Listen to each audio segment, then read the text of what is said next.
If you've ever thought of quilting your own projects but just don't know where to start, I have the perfect first steps for you. I've put together a PDF guide. I call it 3 Steps Toward Freehand Freedom. These are the baby steps, but they can help you move past your overwhelm and show you that yes, indeed, freehand quilting can be learned. So if you'd like to snag this PDF, there's a link in the show notes, or if you're an Instagram user, just message me 3 steps. That's the number 3 STEPS, and I'll send you that link. Let today be the day you get started. There's times when you should just press through, but there's also times when you should just acknowledge my body or my mind says, I'm tired. I need a season of rest, and it pays off.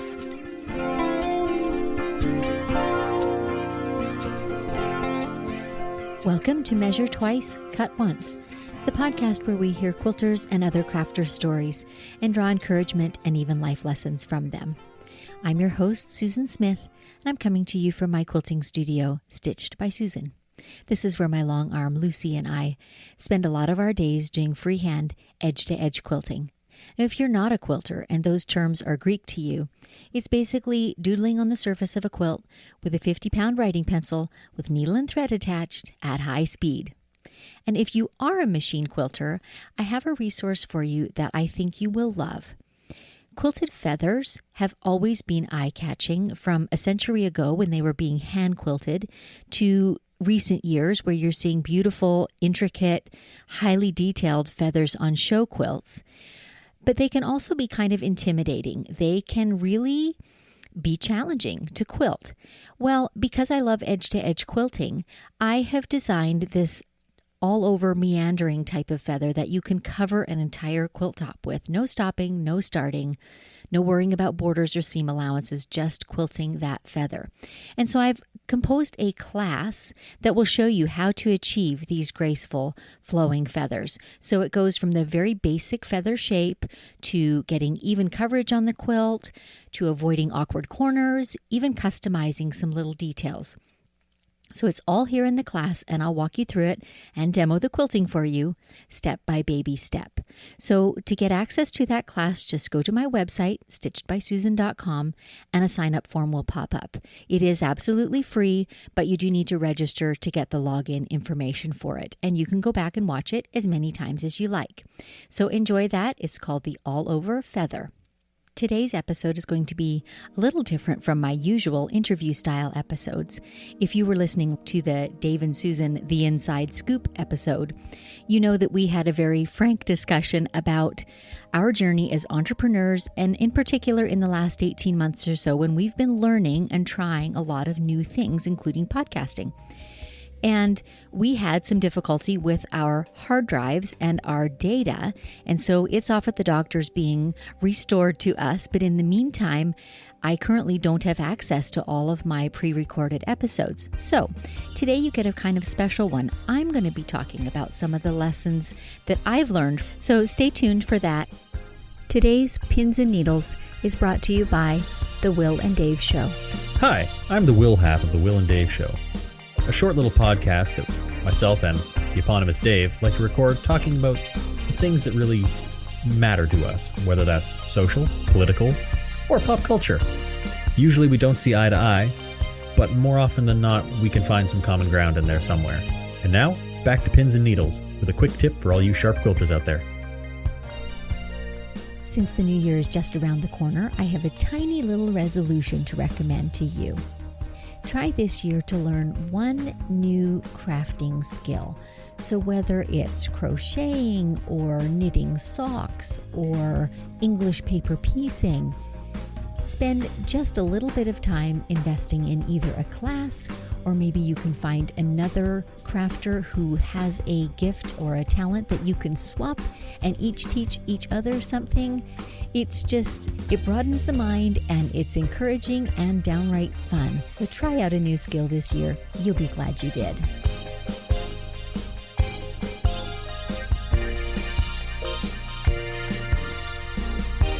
You know I love my coffee.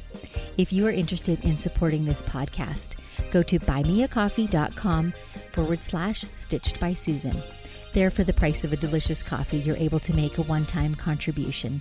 I thank you so much for your support. And maybe take a moment now to refill your cup as you settle back to enjoy today's episode.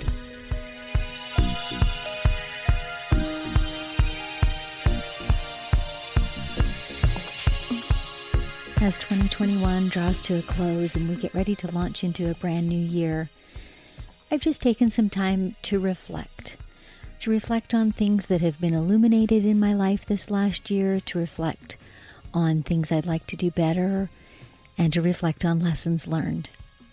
So if you've been listening to the last couple of episodes, they've been a little out of the ordinary. Rather than my usual interviews with other crafters telling their stories, I've been doing some introspective podcasts, if you will. So this kind of came about from a mechanical failure of our hard drive and the temporary inability to access some of our recorded podcasts. And so I'm kind of filling in. And as with so many things, sometimes unexpected blessings arrive from those little places where we need to pivot. And so this has provided a time really for thought. And so one episode was my husband and I. It's called The Inside Scoop, where we were talking about things that we've learned together, about working together as a couple, about being entrepreneurs. And then most recently, I was basically paying tribute to my mom, who taught me so many life lessons just by example. And so I was recounting some of those lessons and what they've meant to me over the years. My mother isn't living anymore, and so they're all the more meaningful because they're just in my memory and I treasure them. But today I thought I'd talk a little bit about internal lessons, if you will. And many of you listeners are also viewers of my YouTube channel, and on that channel, it's also called Stitched by Susan. I'm always quilting at the long arm, and it's kind of a free flow of thought. So as I'm working through a project, I'm talking about my thought processes, why I choose this thing, why I do it that way. And it's not about right or wrong or a lesson. It's just kind of letting you inside my head. Well, today's episode will be a little like that too. I'm just going to talk about some of these things that I think about. And, I haven't outlined them. It won't be in a particular format, but just thoughts that have come to me about this last year or two. And I think one of the biggest ones would be take time. And I approach that in several ways. One of the life lessons that I mentioned I learned from my mom was recognizing seasons. And for her, it was very practical. The summer season for outdoor work, for gardening, for farming, for growing, those sorts of things. And then the winter season was generally when she picked up her crafts, her handiworks. But there are also seasons in life, and I think it's important to recognize them. No season should be all things. You shouldn't be doing all the things all the time. And here's a little example. Yesterday, I just reached the bottom of my fuel tank and I was just done on so many levels. There were just things that were frustrating, and I took a moment to just recognize, okay, this season is I'm tired. I need to rest. So I literally spent the afternoon with a good book and my lovely weighted blanket that one of our kids gave me that I love so much. And I just sort of decompressed for the afternoon.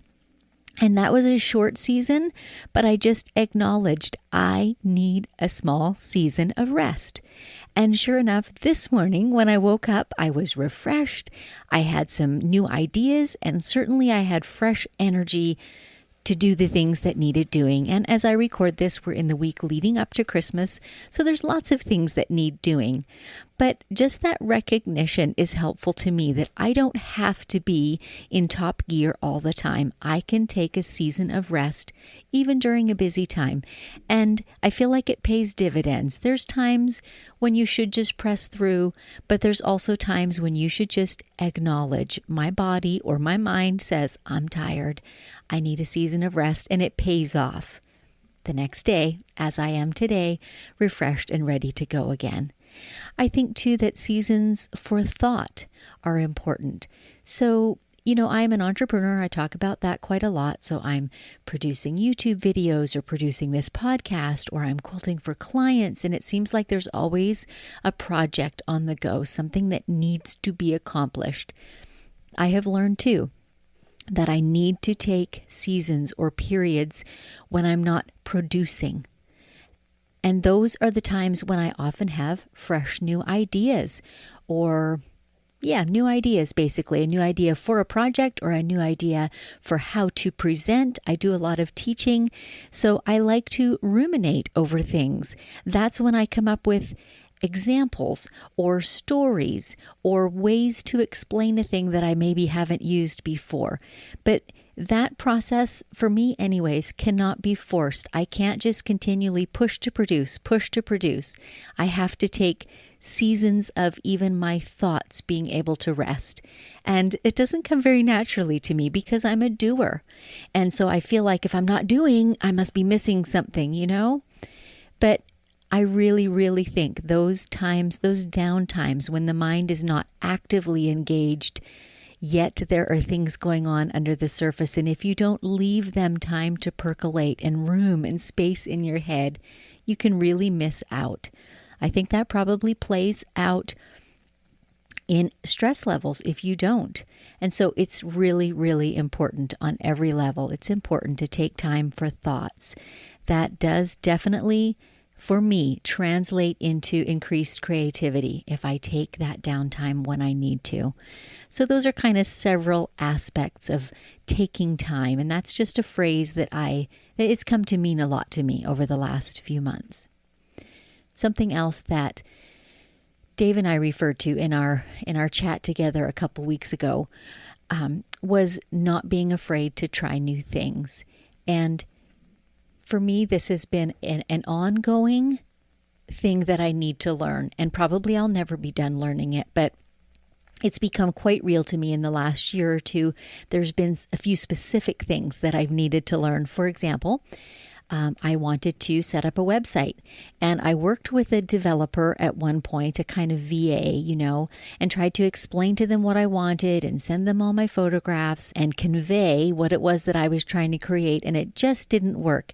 And I should insert here, I'm not looking for a high-end website. I don't do a lot of sales at it and things like that. I just wanted it to be representative of me and my services.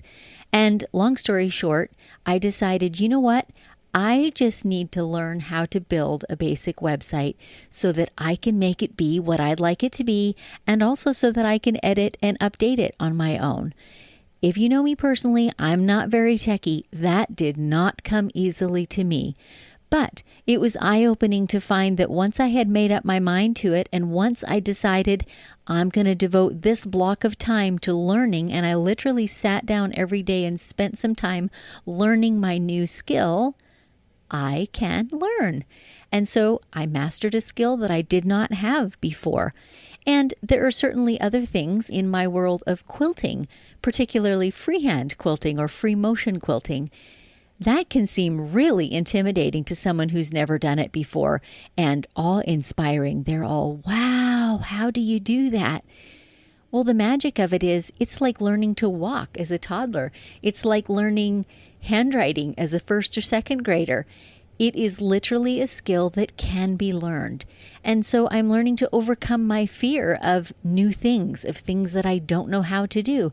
I can learn them. Designing graphics for my business was another one. And I know lots of you in this sort of world of entrepreneurs and in Facebook groups and in things like that. There's lots of discussion about the apps that people use and the programs they use. And it can be really bewildering when you look at it at first and think, how can I possibly do that? But again, taking time to just devote to the learning process. And it gives you such a feeling of accomplishment when you learn a new skill. And I think I started that last paragraph by talking about learning free motion quilting. It's exactly the same thing. It can be learned. And it's like magic when, the light goes on and it clicks in your brain. The muscle memory, the motions, the repetitive motions just click. It's so, so very rewarding to learn a new thing. And I know I keep coming back around to the whole free motion quilting as the ultimate thing to learn. But for me, that is my joy. And I like sharing it too. So yeah, sorry, it keeps coming across in everything I say. Another thing that I've learned to do in this last year or so is to ask some questions. And there are some different ones that I've been asking myself. And these did not, most of them, originate with me. I am a podcast listener, and I particularly like educational podcasts. And it is incredibly inspiring and encouraging to listen to other people's aha moments and the ways that they approach decisions, life, business, those sorts of things. So some of these big questions are the ones that they ask in the podcast that I'm listening to. And so then I can take them and apply them to me.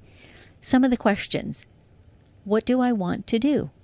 So for example, with my time, if I'm feeling overwhelmed, if I'm feeling like there are so many things to do, I don't know what to do first, I try to ask myself that big question: what is it I want to be doing? Do I want to be limiting the number of hours I work in a week so that I can spend more time with my family? Do I want to change the level of my paycheck so that I can afford to travel? Do I want to put away funds for retirement?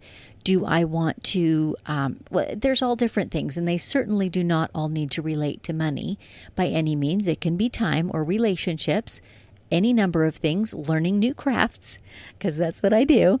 But just, I've learned to ask myself, where do I want to be? What do I want the goal to be? And then you can back up with smaller questions. How do I get to that goal? There's the danger of, if you don't ask that question, there's the danger of just keeping on doing what you're doing today and perhaps never turning that corner and heading toward that place where you want to be. And it may not be an ultimate goal, but it might be wise to ask yourself, where do I want to be at this time next year? And then, what do I need to do to get there? It's all too easy, and I speak from personal experience, it's all too easy to just head down, keep doing all the urgent things that are on my to-do list today, and never actually getting the wheels turning toward being where I'd like to be in a year's time. So asking, what do I want to do with my time? Another question that I ask myself is, why not? So perhaps when an opportunity comes my way, perhaps the question isn't why should I, but the question is why not? And I'm going to give you our very concrete example from our life. We had the opportunity, this is my husband Dave and I, to foster a child this year. And it's not a thing that we've done in the past. We have 4 children of our own, and they're grown and gone from the nest already. And Dave does a lot of volunteer driving of foster children to and from appointments, visitations, things like that. And so this opportunity came with one particular teenage boy, and we've known him for a few years, and we talked about it at some length over a period of weeks, even months. And initially the question we were asking ourselves is, should we? And eventually, in my heart, the question became, why not? When I have something to offer, when I have the ability to give and to open my home and my heart, why wouldn't I? So that was a question I asked myself a few times this year, but that was probably the biggest example. Why not? I think that asking these questions just helps us to prioritize in our lives. And I think it feels very powerful because I have realized I always have choices. So if today I'm not content with how I spend my time or how I spend my money or how I spend my relationship efforts, I have choices. I can change. So whether the questions are why or why not or where do I want to be or whatever your question may be, it's very powerful to know that you can make a choice. There's always a choice in front of you. I hope that helps someone today. I'm not quite sure where all that came from, but these are the things that do percolate. And honestly, back to talking about free motion quilting, I can pretty much do that with only half of my mind engaged.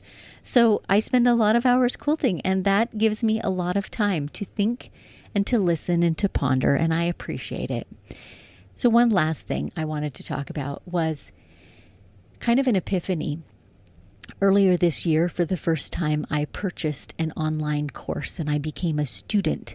And I actually had, modules to work through and workbooks to fill out and lessons or steps to complete. It kind of felt a little funny going back to school in a way.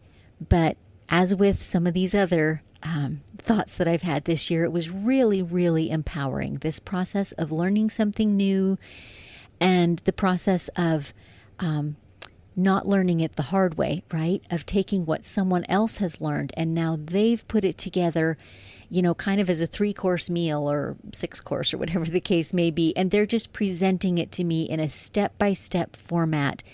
It was a beautiful thing and I so appreciated it. And so I made this kind of resolve to every year now to devote some time particularly, and perhaps some dollars, but at least to invest some time in educating myself and in learning something new.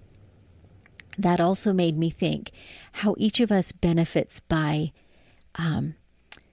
the different levels of learning. So I was taking this course from someone who's further along the journey than I am and had something to teach me, had quite a bit to teach me, quite honestly. At the same time, I know that there are people who are not as far in the journey as I am, and I have something that I can share with them. And isn't that a beautiful picture of how life ought to be? Each of us should have within our life people that we are learning from, that we want to emulate, that are role models for us. At the same time, people who are not as far along as us, that we can lend a helping hand to and be encouraging to. To me, that speaks of a well-rounded life, when you are not just existing on a level with your peers, but you are both learning from those who are further ahead than you and more mature perhaps than you, and you are also giving and teaching and sharing with those who are coming along behind you. So with that, I will end my ponderings for today. I hope that some of those points have spoken to you and that they help you to formulate some of your thoughts about things that you've learned this last year and perhaps make some gentle resolutions about what steps you want to take going into 2022. So I wish you all a very hopeful beginning to the coming new year. Thank you so much for tuning into the show. If you enjoyed this podcast, consider leaving a review on Apple Podcast or the podcast app of your choice. It really helps other listeners to find the show so they can enjoy these stories too. Thank you very much for taking the time to leave either a rating or a review or both. I sure appreciate it. I would also love to hear from listeners who'd like to nominate a crafter they know who has a story to tell, and you can nominate yourself for sure. If you know of such a person or are one, email me at info@stitchedbysusan.com. I would love to get in touch. So until next time, may your sorrows be patched and your joys be quilted.